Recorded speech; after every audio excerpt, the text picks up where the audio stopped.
سلام، به قسمت جدید پادکست نوا خوش اومدی. تصور کنید زنی قد بلند، لب‌های قرمز آتشین و نگاهی که انگار همه رازهای دنیا رو میدونه.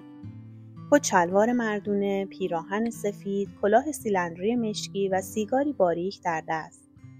مارلن دیتریش، ستاره افسانه‌ای سینمای کلاسیک که با ظاهری مرموز و جسورانه تمام کلیشه‌های زنانه زمان خودش رو شکست.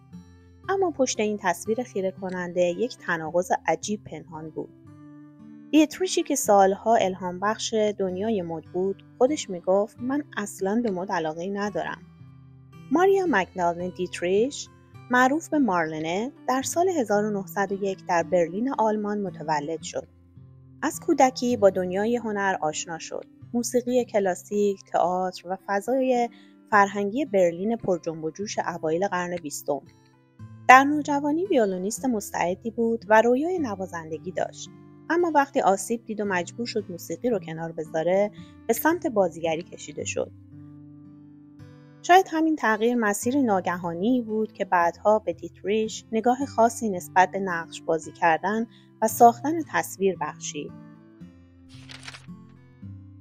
در سال 1930 با فیلم فرشته آبی به کارگردانی جوزف فون اشترنبرگ، دیتریش یک شبه به ستاره جهانی تبدیل شد.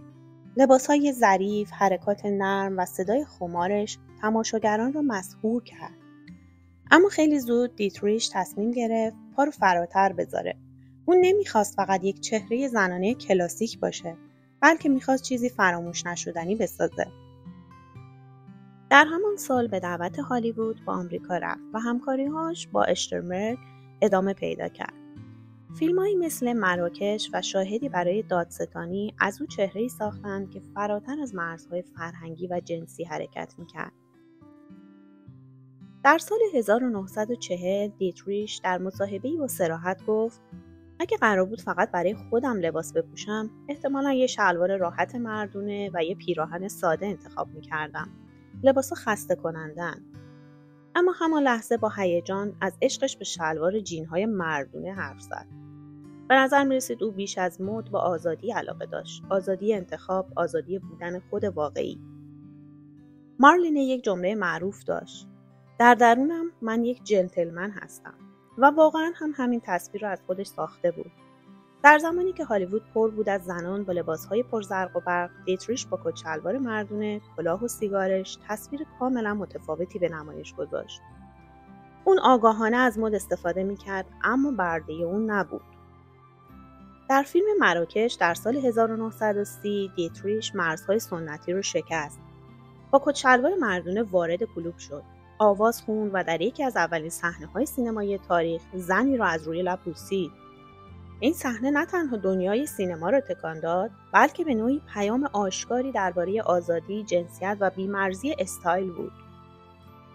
اما شهرت سینمایی همیشه پایدار نبود.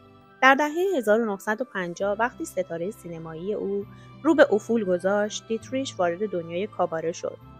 او تورهای جهانی اجرا کرد، از لاس وگاس تا پاریس، و با لباسهای خاصش که توسط طراحان بزرگی چون کریستیان دیور و بالنسیاگا دوخته شده بودند، همچنان می‌درخشید. لباسهایی که کاملاً با اندام کشیده و شانه‌های قوی اون هماهنگ بودند. دیتریش میگفت من برای تصویرم لباس می‌پوشم، نه برای خودم. برای اون مد نه وسیله نمایش ثروت یا شهرت، بلکه بخشی از داستانی بود که خودش می‌نوشت. داستان زنی که حاضر نشد در هیچ قالب آماده‌ای جا بگیره. مارلن دیتریش چه مد را دوست داشت یا نه، بدون شک یکی از تاثیرگذارترین شخصیت‌های تاریخ استایل باقی ماند. زنی که بی‌اعتنایی به قواعد مد را به یک هنر تبدیل کرد و خودش یکی از قانونگذاران بزرگ مد شد. حالا نظر شما چیه؟ آیا دیتریش واقعاً به مد بی‌علاقه بود؟ یا اینم بخشی از استراتژی هوشمندانه اون برای ساختن یک اسطوره ماندگار بود؟ ممنون که تا پایان پادکست با من همراه بودین. نظرات و پیشنهاداتتون رو برام بفرستید. تا قسمت بعدی شاد باشید.